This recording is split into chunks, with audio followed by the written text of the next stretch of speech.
Hello ghostly army, कैसे हैं आप सब। तो आज मैं एक्सप्लेन करूंगा हाल ही में ही रिलीज हुई एक मिस्ट्री थ्रिलर मूवी जिसके अंदर एक सोशल कॉज के बारे में बात करी गई है। मूवी काफी मिस्टीरियस है, इंटरेस्टिंग है, ट्विस्ट भी काफी अच्छा है। इस मूवी का नाम है बर्थमार्क, जो कि अभी हाल ही में ही आई है। और दोस्तों, मैंने अभी हाल ही में ही एक मूवी को एक्सप्लेन किया था जिसका नाम है आयरा, और कई लोगों को ऐसा लगा कि मैंने वो मूवी पहले एक्सप्लेन करी है, जबकि ऐसा नहीं है। नयनतारा की एक और मूवी आई थी जिसका नाम था माया, तो उसका कॉन्सेप्ट डबल रोल वाला था, शायद से इसलिए आपको कंफ्यूजन हुई होगी। दोनों मूवीज बिल्कुल अलग हैं, कॉन्सेप्ट बिल्कुल अलग है दोनों का। तो अगर आपने उस मूवी को इस वजह से नहीं देखा है, नहीं चूज किया है, तो जाकर देख लेना, आपको कॉन्सेप्ट बिल्कुल डिफरेंट मिलेगा। उसका लिंक आपको डिस्क्रिप्शन में, पिन कमेंट में, दोनों में मिल जाएगा। तो चलिए अब बिना किसी देरी के चलते हैं सीधा वीडियो की तरफ। तो मूवी की शुरुआत में हम एक गार्डन के अंदर जेनिफर और डैनियल नाम की एक कपल को वेडिंग ड्रेस में देखते हैं, जहां पर उन दोनों की शादी हो रही थी और वो दोनों एक दूसरे से बहुत ही ज्यादा प्यार करते थे। अब क्योंकि डैनियल असल में एक आर्मी ऑफिसर था, इसलिए उसे शादी के कुछ ही समय बाद युद्ध के चलते वापस बॉर्डर पर जाना पड़ता है, जिसके बाद ही कहानी कुछ समय आगे बढ़ जाती है, जहां पर हम डैनियल को देखते हैं जो कि अब बॉर्डर से लौट आया था। साथ ही साथ हम जेनिफर को भी देखते हैं जो कि 8 महीने प्रेग्नेंट होती है, और डैनियल उसको ही अपने साथ लेकर एक आश्रम में जा रहा था, क्योंकि उसके हिसाब से हॉस्पिटल से अच्छे आश्रम होते हैं जहां पर किसी भी तरह के केमिकल्स और दवाइयों का इस्तेमाल नहीं होता था, और अगर किसी को बाई चांस दवाइयों की जरूरत भी पड़ती थी तब वो लोग खुद की जड़ी बूटियों का ही इस्तेमाल किया करते। उस आश्रम में जाने के लिए उन्हें जंगल के रास्ते से होकर गुजरना था, जहां पर जेनिफर बहुत ही ज्यादा डर रही थी। तब डैनियल भी अपनी गन को निकाल लेता है, क्योंकि वो इलाका बिल्कुल सही नहीं था और अब वो लोग गाड़ी से आगे बढ़ रहे थे। लेकिन एक जगह पर आने के बाद आगे जाने का कोई भी रास्ता नहीं था। तभी जेनिफर को कोई दिक्कत होने लगती है, जिसको देखकर डैनियल जल्दी से कुछ ढूंढने के लिए बाहर आता है। अब तभी वहां पर सेबेस्टियन नाम का एक गूंगा व्यक्ति आता है, जो कि असल में उसी आश्रम का गार्ड होता है। तब वो इशारों में बात करते हुए डैनियल और जेनिफर को बताता है कि उन्हें वहां से पैदल चलकर आश्रम में जाना पड़ेगा, क्योंकि वहां पर गाड़ियां अलाउड नहीं थी। और लगभग 1.5 किलोमीटर चलने के बाद वो लोग जैसे तैसे आश्रम के बाहर तक पहुंच जाते हैं, जहां पर जाते जाते जेनिफर की हालत बहुत ही ज्यादा बिगड़ गई थी। अब जब वो लोग उस आश्रम में एंटर कर रहे होते हैं, तब वो एक और कपल को वहां से आता हुआ देख पाते हैं, जो कि अपने बच्चे को उठाकर बहुत उदास होकर वहां से निकल रहे थे, जिसको देखकर डैनियल को थोड़ा सा नेगेटिव फील होता है। अब आगे जब वो लोग थोड़ा अंदर जाते हैं तो सेबेस्टियन उनके बैग्स को बिना पूछे ही चेक करने लगता है, जिसको देखकर डैनियल गुस्से में उसके पास जाकर उसको डांटने लगता है। तब उन दोनों के चिल्लाने की आवाज सुनकर अमुलू नाम की एक औरत वहां पर आती है, जहां पर उससे बात करके डैनियल को ये पता चलता है कि असल में आश्रम के अंदर सिगरेट, अल्कोहल या फिर किसी भी तरह के नशीले पदार्थ अलाउड नहीं थे। साथ ही साथ आश्रम के अंदर हॉस्पिटल की कोई भी दवाई अलाउड नहीं थी, जिसको जानकर ना चाहते हुए भी जेनिफर और डैनियल को अपने उन सभी सामानों को निकाल कर आश्रम वालों को देना पड़ता है, जो कि वहां पर अलाउड नहीं था। जिसके बाद अमुलू उन्हें अपने ऑफिस में लेकर जाती है, जहां पर एज अ वेलकम ड्रिंक उन्हें एक जूस पीने को दिया जाता है, जो कि टेस्ट में बहुत ही ज्यादा कड़वा था, और इसलिए जेनिफर उसे पीने से साफ इनकार कर देती है। जिस पर अमुलू उसको बताती है कि वो जूस बच्चे की सेहत के लिए बहुत ही ज्यादा फायदेमंद है, और इसलिए अब जेनिफर भी वो जूस पी लेती है। फिर वहां पर उन लोगों की बातों से हम ये जान पाते हैं कि उन्हें वहां पर रहने से पहले असल में एक एग्रीमेंट को साइन करना पड़ेगा, जिसके अंदर आश्रम के कुछ रूल्स लिखे हुए थे। और सबसे बड़ी बात यही थी कि अगर वो लोग एक बार एग्रीमेंट पर साइन कर देते हैं तो डिलीवरी से पहले वो इस आश्रम को छोड़कर नहीं जा सकते। जिसको सुनकर अभी जेनिफर सोचने के लिए अमुलू से अगले दिन तक का टाइम मांगती है, जिस पर वो भी मान गई थी। खैर, अब वो उन दोनों को उनका रूम दिखाने जाती है, जहां पर एक भी आर्टिफिशियल चीज का इस्तेमाल नहीं हुआ था और सब कुछ बिल्कुल नेचुरल था, जो कि सच में बहुत ही ज्यादा सुंदर लग रहा था। जिसके बाद अमुलू वहां से जाने लगती है,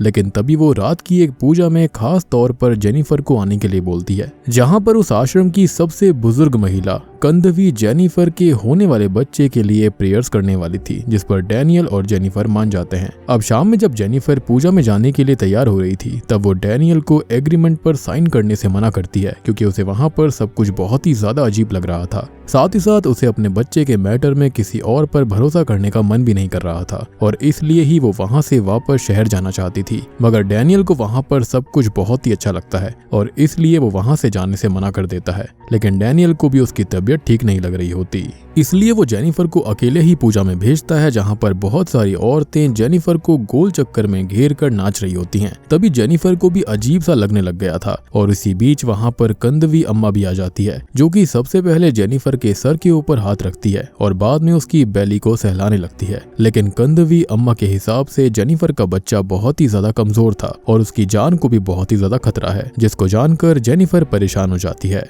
अब आगे जब रात में जेनिफर की सोते हुए आंख खुलती है तो वो नोटिस करती है कि डैनियल बिस्तर पर नहीं है, वो नीचे सो रहा था, क्योंकि उसे आर्मी में रहने की वजह से, वॉर की वजह से जमीन पर सोने की आदत थी। अब क्योंकि जेनिफर को अकेले नींद नहीं आ रही होती, इसलिए वो डैनियल से उसके पास आकर सोने के लिए कहती है, जिस पर वो मान जाता है और उसके पास आकर लेट जाता है। अब अगली सुबह आश्रम में जेनिफर एक और औरत को नोटिस करती है जो कि अमूलू के साथ काम करवा रही थी और उसे भी जेनिफर के ट्रीटमेंट के लिए बुलवाया गया था। मगर अब तक जेनिफर ने पूरा मन बना लिया था कि वो किसी भी हालत में वहां से चली जाएगी। तब वो डैनियल से भी इस बारे में बोलती है। अब वो लोग इस बारे में बात कर ही रहे होते हैं कि तभी अचानक से जेनिफर के पेट में मौजूद बच्चा लात मारता है। अब जेनिफर को ये चीज फील तो होती है, लेकिन इस बार उसे पेन नहीं हुआ था, जबकि आज से पहले जब भी ऐसा होता था तब जेनिफर को दर्द होना चालू हो जाया करता था और उसे ना चाहते हुए भी दवाई खानी ही पड़ती है और यही इस आश्रम की दवाइयों का फायदा था। अब ये जानकर जेनिफर भी वहां रुकने के लिए मान गई थी, जिसके बाद अमूलू उसे अपने साथ एक्सरसाइज करवाने लेकर चली जाती है और डैनियल भी आश्रम से थोड़ा दूर जाकर अपने पास मौजूद सिगरेट पीने लगता है। लेकिन तभी वहां पर सेबेस्टियन पहुंच जाता है, जो कि स्मेल से सब कुछ समझ जाता है और डैनियल के ऊपर गुस्सा करते हुए उससे उसका सिगरेट का पैकेट ले लेता है। अब जेनिफर के पास वो औरत आती है जिसका नाम आशा होता है, जिसको उसका ट्रीटमेंट करवाने के लिए बुलाया गया था, जो कि असल में एक ट्रांसजेंडर होती है। तब वो जेनिफर की मसाज करना चालू करती है, लेकिन जेनिफर को उसका टच अच्छा नहीं लग रहा था, इसलिए वो अमूलू को तुरंत ही वहां पर बुलाकर उससे किसी डॉक्टर के बारे में पूछती है। तब आशा को भी जेनिफर का ये बर्ताव अच्छा नहीं लगता, लेकिन बाद में अमूलू से बात करके उसे समझा दिया जाता है कि अब तक जेनिफर ने एग्रीमेंट के ऊपर साइन नहीं करा है, जिसको जानकर आशा थोड़ी सी शांत होते हुए डैनियल के पास जाती है और उससे आज के सभी हादसे के बारे में पूछते हुए उसकी बच्चे की कंडीशन के बारे में बताने लगती है, जो कि सच में बहुत ही ज्यादा कमजोर था और अगर उन्हें डिलीवरी के टाइम पर कोई भी इशू नहीं चाहिए तो जल्दी से जल्दी जेनिफर का इलाज चालू करना होगा। खैर, अब डैनियल इस बात को गंभीरता से लेता है और वो जेनिफर से बात करते हुए उसको समझाता है कि उसे वहां पर रहकर ही अपना ट्रीटमेंट करवाना चाहिए, साथ ही साथ आशा की भी रेस्पेक्ट करनी चाहिए। और इस बार जेनिफर भी पूरी तरह से मान जाती है और वो लोग अब एग्रीमेंट पर फाइनली साइन कर देते हैं। अब अमूलू ने भी डैनियल को कुछ दवाइयां दे दी थी ताकि वो उन्हें टाइम टू टाइम जेनिफर को दे सके, जिसके अगले दिन सुबह सुबह अमूलू डैनियल और जेनिफर को एक व्हाइट रूम में लेकर जाती है ताकि वो लोग प्रेयर्स कर पाएं। जहां पर जेनिफर तो प्रेयर करने लगती है, लेकिन जब डैनियल प्रेयर करता है तो उसके दिमाग में युद्ध के यानी कि वॉर के विजन्स आने लगते हैं, जिसके अंदर उसे दुश्मनों ने पकड़ लिया था और वो लोग उसको बुरी तरह से टॉर्चर कर रहे थे, जिससे वो बहुत ही ज्यादा घबरा जाता है। इसका मतलब यही था कि वॉर के बाद से जब वो घर वापस आया था तब से ही वॉर में हुए हादसों की वजह से उसे पैनिक अटैक आया करते थे। खैर, अब प्रेयर खत्म होने के बाद अमूलू जेनिफर को अपने साथ एक गाय के पास लेकर जाती है और उससे उसका दूध निकालने के लिए कहती है, क्योंकि उस पोजीशन में बैठने पर प्रेग्नेंट लेडीज को बहुत ही ज्यादा फायदा होता था और वो पोजीशन उनके लिए एक एक्सरसाइज की तरह काम करती थी, जिससे कि जेनिफर को भी काफी रिलैक्स मिलता है। जिसके बाद उससे दूसरी एक्सरसाइज करने के लिए कहा जाता है, जिसमें उसे एक धान से भरे हुए कंटेनर को लेकर जमीन पर नंगे पांव चलना था और उसके अंदर एक कंडीशन भी थी कि उसमें से एक भी दाना जमीन पर नहीं गिरना चाहिए, क्योंकि अगर ऐसा होता है तो उसे दोबारा से एक्सरसाइज करनी पड़ेगी। तब जेनिफर बहुत बार कोशिश करती है, लेकिन हर बार दाने जमीन पर गिर रहे थे। वहीं दूसरी तरफ डैनियल अभी भी बहुत ही ज्यादा परेशान था, जिसके साथ ही अब सीन पास्ट में चला जाता है, जहां पर हम देखते हैं कि जब डैनियल छोटा था तब उसके माता पिता आपस में बहुत ही ज्यादा झगड़ा करते थे, जिसके चलते उनका तलाक हो गया था। तब वैसे तो डैनियल अपनी माँ के साथ रहना चाहता था, पर उसके पिता ने उसकी कस्टडी ले ली थी, जिससे कि उसे अपनी माँ से दूर होना पड़ा और वो बचपन से ही अकेला पड़ गया था। खैर, मूवी प्रेजेंट में आती है और डैनियल और जेनिफर साथ में बैठे हुए थे, जो कि अपने जॉर्ज नाम के एक दोस्त के बारे में बातें कर रहे थे, जो कि अपनी जॉब का इंटरव्यू होने की वजह से उनकी शादी में नहीं आ पाया था। मगर जब डैनियल बॉर्डर पर था तब जॉर्ज उनके घर पर आया था और उस वक्त रात भी बहुत ज्यादा हो गई थी,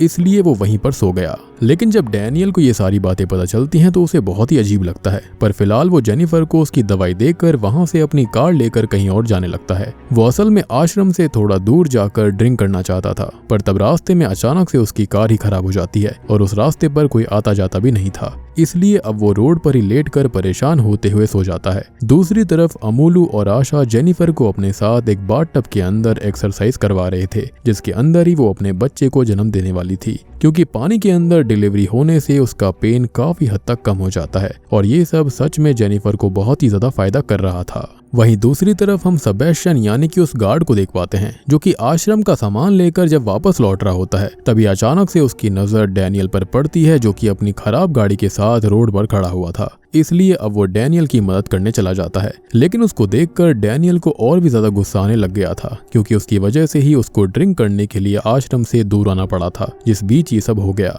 और इसलिए वो सेबेस्टियन को बहुत ही उल्टा सीधा बोलता है, जिसको सुनकर सेबेस्टियन को बहुत ही ज्यादा बुरा लगता है और अब वो भी डैनियल की गाड़ी अपनी ट्रक से बांधता हुआ रुक जाता है और उसके पास आकर उससे उसे माफी मांगने के लिए बोलता है, जिसके बाद ही वो उसको आश्रम वापस लेकर जाने वाला था। ये सब उसने उसे इशारे से बोला, जिसको सुनकर डैनियल को उसके ऊपर और ज्यादा गुस्सा आने लगता है, लेकिन क्योंकि उसके पास और कोई रास्ता भी नहीं था, इसलिए ना चाहते हुए भी उसे सेबेस्टियन से सॉरी बोलना पड़ता है। और तब जाकर सेबेस्टियन उसको अपने साथ लेकर वापस से आश्रम में आता है और अब जेनिफर वापस से डैनियल को देखती है तो वो बहुत ही ज्यादा खुश होती है। तब वहां पर जाकर हमको ये पता चलता है कि असल में शादी के बाद वॉर की वजह से डैनियल जेनिफर को कुछ बिना बताए ही बॉर्डर पर चला गया था और अब जब वो वापस से गायब हो गया तब जेनिफर को ये लगा कि वो फिर से बिना बताए चला गया, जिससे कि वो काफी ज्यादा परेशान हो गई थी। मगर अब वो डैनियल को अपने पास पाकर बहुत ही ज्यादा खुश होती है क्योंकि वो अकेले अपने बच्चे को जन्म नहीं देना चाहती थी।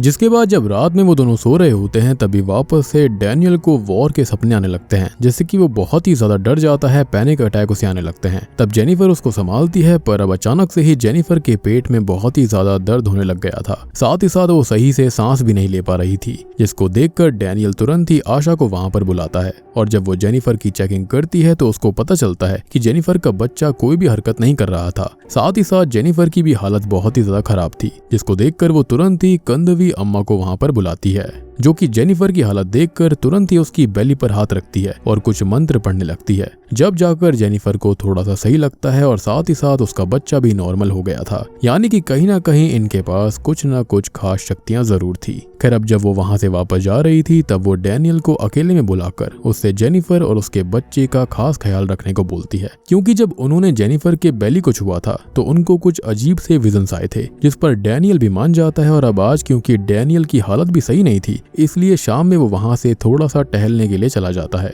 इसलिए अब अमूलू खुद वहां पर आकर जेनिफर को उसकी आयुर्वेदिक दवाइयां खिलाती है, लेकिन आज उसको कुछ नई दवाइयां दी गई थी, जिसको देखकर उसे थोड़ा सा अजीब लगता है। और जब वो इसके बारे में अमूलू को बताती है तब जाकर उसको पता चलता है कि शुरुआत से उसे यही दवाई दी जा रही थी, जिसको जानकर जेनिफर को तो बहुत ही बड़ा शौक लगता है और इसका मतलब यही था कि डैनियल उसको जानबूझकर कुछ दवाइयां नहीं दे रहा था और इसी वजह से शायद सुबह उसकी अचानक से ही हालत खराब हो गई थी। तब जेनिफर को इस बात का रीजन समझ नहीं आता। साथ ही साथ जब से डैनियल वॉर से वापस आया था तब से ही वो जेनिफर को देखकर बहुत ही अजीब बर्ताव किया करता था, पर अभी जेनिफर इस बात पर इतना ध्यान नहीं देती और डैनियल के वहां आने का वेट करने लगती है। और आज डैनियल उसके लिए एक फ्लावर बुके लेकर आया था, जिसको देखकर अचानक से जेनिफर बहुत खुश हो जाती है, पर अब तक उसे समझ आ गया था कि डैनियल जरूर उससे कुछ न कुछ छुपा रहा था। अब अगले दिन जब वो डैनियल के कपड़ों को चेक करती है तो उसके अंदर वो सारी पेन किलर्स थी जो कि डैनियल ने जेनिफर को नहीं दी थी, जिससे कि जेनिफर को बहुत गुस्सा आता है और अब वो डायरेक्ट इन सब के बारे में उससे बात करती है। पर उस वक्त डैनियल कहीं पर तैयार होकर जा रहा था और अब वो उल्टा जेनिफर के ऊपर गुस्सा करते हुए उसे वहीं रहने को कहता है। पर इस बार जेनिफर की भी एक शर्त थी कि 2 हफ्ते जब तक उसकी डिलीवरी नहीं हो जाती तब तक डैनियल को भी उसके साथ ही रहना पड़ेगा, जिस पर वो मान जाता है। फिर जब वो जेनिफर की बेली की मसाज कर रहा होता है तब वो एकदम से ही बहुत ही ज्यादा जोर से मसाज करने लगता है, जिससे कि उसको बहुत ही दर्द हो रहा था। पर डैनियल उसके चिल्लाने की आवाज को सुनकर भी नहीं रुकता। तब गुस्से में जेनिफर उसको धक्का देकर दूर करती है। तब डैनियल भी बाहर चला जाता है और आश्रम के रेस्ट्रिक्टेड एरिया में जाने लगता है, जहाँ पर जाने पर उसे गार्ड सेबेस्टियन रोकने की कोशिश कर रहा था। पर आज डैनियल को बहुत ही ज्यादा गुस्सा आता है और इसलिए उन दोनों की लड़ाई होने लगती है। वहीं जेनिफर जब आशा से बात करती है तब उसको पता चलता है कि डैनियल ने वापस से उससे झूठ बोला और वो झूठ यही था कि जेनिफर की डिलीवरी 2 हफ्ते बाद है। पर असल बात तो ये थी कि उसका बच्चा बाहर आने के लिए बिल्कुल रेडी था और कभी भी जेनिफर को लेबर पेन चालू हो सकते थे। अब ये बात जानकर जेनिफर वापस से सोचने लगती है कि डैनियल के दिमाग में चल क्या रहा है और तभी उन्हें बाहर से सेबेस्टियन और डैनियल के चिल्लाने की आवाजें आने लगती हैं। तब अमूलू भी बाहर चली जाती है, जहाँ पर डैनियल ने गुस्से में सेबेस्टियन के चांटा मार दिया था। साथ ही साथ वो गुस्से में जेनिफर के ऊपर भी चिल्ला देता है। अब जेनिफर भी उदास होकर अपने कमरे में चली गई थी। तभी डैनियल वहां पर आकर सबसे पहले उससे माफी मांगता है, क्योंकि उसे समझ में आ रहा था कि वो गलत हरकत कर रहा था। पहले तो जेनिफर उसकी बातें नहीं सुनती, लेकिन बाद में वो जैसे तैसे उसको मना लेता है। अब थोड़ी देर के बाद में जब जेनिफर बाहर गई थी, तब उसके पास सेबेस्टियन आता है, जो कि उसे कुछ बताना चाहता था, पर जेनिफर उसकी बात को सही से समझ नहीं पाती। खैर इतने में ही वहां पर डैनियल भी आ जाता है, जो कि सेबेस्टियन को गुस्से से देख रहा था और अपनी बीवी से ये कहता है कि शायद वो उसकी स्मोकिंग के बारे में उसको बताना चाहता है, और यही बोलते हुए वो सेबेस्टियन को वहां से भेज देता है। लेकिन उसकी हालत देखकर हम समझ पाते हैं कि असल में वो कुछ और ही बात बताना चाहता था। और अब रात में हम देखते हैं कि जब सेबेस्टियन जंगल की तरफ जा रहा था, तब डैनियल उसका पीछा करता है और उसको बहुत ही बुरी तरह से मारता पीटता है, जिसके बाद वो उससे ही एक गड्ढा खुदवाता है और बाद में उसको गोली मारकर उसी गड्ढे में दफना देता है। जी हाँ, यहाँ पर ये बहुत ही खतरनाक इंसान है। जिसके बाद वो सीधा एक तबेले में जाता है, जहाँ पर वो आराम से सिगरेट पीते हुए ड्रिंक करने लगता है। अब रात में जब डैनियल आश्रम में नहीं आता तो जेनिफर काफी परेशान होने लगती है, पर अगली सुबह जब वो बाहर जाती है तब डैनियल वहाँ पर अपने बाल और अपनी बियर्ड पूरी तरह से काट कर पहुंच गया था। तब वो वापस से जेनिफर से पिछली रात के लिए माफी मांगता है और उसे गोद में उठाकर वापस से रूम में लेकर चला जाता है, जहाँ पर डैनियल उसके लिए एक पत्थर के ऊपर अपना और जेनिफर का नाम लिख कर लाया था, जिसको देखकर जेनिफर को बहुत ही अच्छा लगता है। अब रात में आज डैनियल को भी बहुत अच्छी नींद आ रही थी।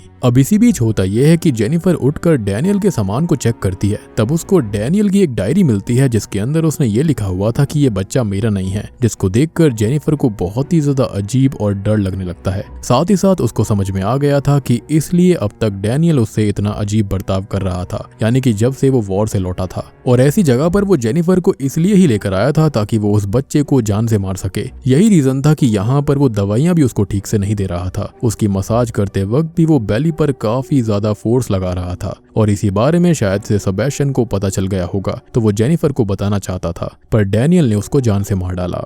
अब सब कुछ पता चलने के बाद में जब डैनियल और जेनिफर अगले दिन प्रेयर रूम में जाते हैं, तब जेनिफर डैनियल की गन लेकर उसके ऊपर ही पॉइंट कर देती है और अब वो उसे सब कुछ पूछती है। तब जाकर हम ये जान पाते हैं कि डैनियल को असल में ये लग रहा था कि जेनिफर ने उसके युद्ध पर जाने के बाद किसी और के साथ संबंध बनाए हैं और इसलिए वो प्रेग्नेंट हुई, क्योंकि डैनियल की अब तक की याद में उसने बिना प्रोटेक्शन के उसके साथ संभोग किया ही नहीं था। जिसको जानकर जेनिफर उसे उस रात के बारे में याद दिलवाने की कोशिश करती है, जब युद्ध पर जाने से एक रात पहले ही डैनियल बहुत ही ज्यादा ड्रिंक करके उसके पास आया था और वो दोनों ही एक दूसरे के करीब आ गए थे। लेकिन डैनियल को कुछ भी याद नहीं आता और तब डैनियल एकदम से ही जेनिफर से गन छीन लेता है। साथ ही साथ अब उसने जेनिफर को धमकाया था कि अगर वो इसके बारे में बाहर किसी भी इंसान से कहती है तो वो अब की बार सेबेस्टियन की तरह उसे जान से मार डालेगा। इतना बोलकर वो वापस से जेनिफर को अपने साथ रूम पर ले आता है और जेनिफर अब बहुत ही ज्यादा परेशान हो गई थी, जिसके चलते वो अचानक से बेहोश हो जाती है, जिसको देखकर तुरंत ही डैनियल उसके पास आता है। मगर ये सब असल में जेनिफर की ही एक चाल थी।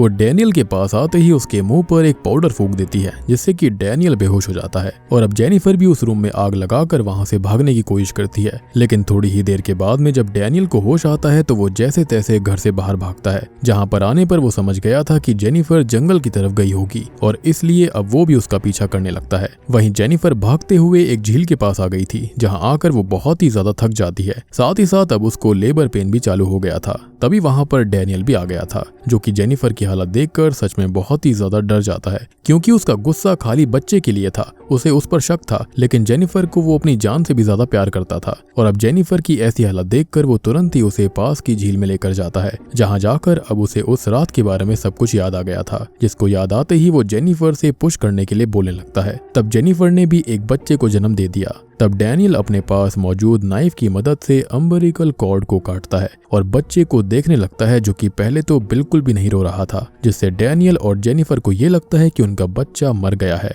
इसलिए वो दोनों ही जोर जोर से रोना चालू कर देते हैं, पर अचानक से ही वो बच्चा रोना चालू कर देता है, जिसको देखकर उनकी हंसी वापस आ गई थी। जिसके बाद डैनियल उस बच्चे से और जेनिफर से माफी मांगता है कि उसने जो कुछ भी किया वो वॉर के ट्रॉमा में किया, अपने पीने की आदत की वजह से किया, जिसके चलते उसे उस रात के बारे में याद नहीं था। और वो वादा करता है कि वो उन दोनों का हमेशा ख्याल रखेगा। और बूम, इसी के साथ में ये मूवी यहीं पर खत्म हो जाती है। तो दोस्तों, ये थी बर्थमार्क फिल्म की कहानी, जो कि एक मिस्ट्री थ्रिलर मूवी है। तो इस मूवी के अंदर बेसिकली PTSD यानी कि पोस्ट ट्रॉमेटिक स्ट्रेस डिसऑर्डर के बारे में बात करी गई है, जो कि मेरे ख्याल से डैनियल को था। वॉर की वजह से उसे काफी दिक्कत हो गई थी। साथ ही साथ उसके पीने की दिक्कत की वजह से, स्मोकिंग की वजह से उसे याद ही नहीं था कि उसने अपनी बीवी के साथ संबंध बनाए थे, जिसके चलते उसे अपने दोस्त पर शक था कि हाँ उसने उसके साथ चीट किया होगा। लेकिन अल्टीमेटली उसे एंड में पता चल जाता है कि हाँ ये बच्चा उसका ही था। बात रही इस आश्रम के अंदर वो उसको क्यों लेकर आया था, तो मेरे ख्याल से उस एग्रीमेंट में यही लिखा गया होगा कि अगर वो बच्चे को कुछ भी करता है तो इसके जिम्मेदार वो नहीं होगा, ना ही आश्रम होगा। हालांकि वो जेनिफर से काफी प्यार करता था, लेकिन वो इस बच्चे को लेकर श्योर नहीं था और शायद से प्यार के चलते ही उसने अपनी बीवी से कोई भी डिस्कशन नहीं किया कि ये बच्चा उसका है भी या फिर नहीं। अब देखा जाए तो उसने एक बेचारे गार्ड की भी जान ले ली, जो कि मेरे ख्याल से बहुत ही ज्यादा गलत था, क्योंकि जो गार्ड था वो खाली आश्रम के रूल्स को फॉलो कर रहा था और इस आश्रम के अंदर जो सबसे पुरानी महिला थी यानी कि कंधवी, उनके पास पक्का कोई ना कोई शक्ति जरूर थी। अदरवाइज पेट पर ऐसे हाथ रखकर कुछ मंत्रों को उच्चारण करने के बाद में बच्चा बिल्कुल सही हो गया था। साथ ही साथ जेनिफर की भी हालत सुधर गई थी। अल्टीमेटली ये मूवी जो है वो PTSD पर ही फोकस करती है। तो उम्मीद करता हूँ कि आपको ये सोशल मिस्ट्री थ्रिलर मूवी अच्छी लगी होगी। अच्छी लगी है तो वीडियो को लाइक कर देना, चैनल के ऊपर नए हैं तो सब्सक्राइब कर लीजिए। तो मैं आप सबको मिलता हूँ अगली वीडियो के साथ में, तब तक के लिए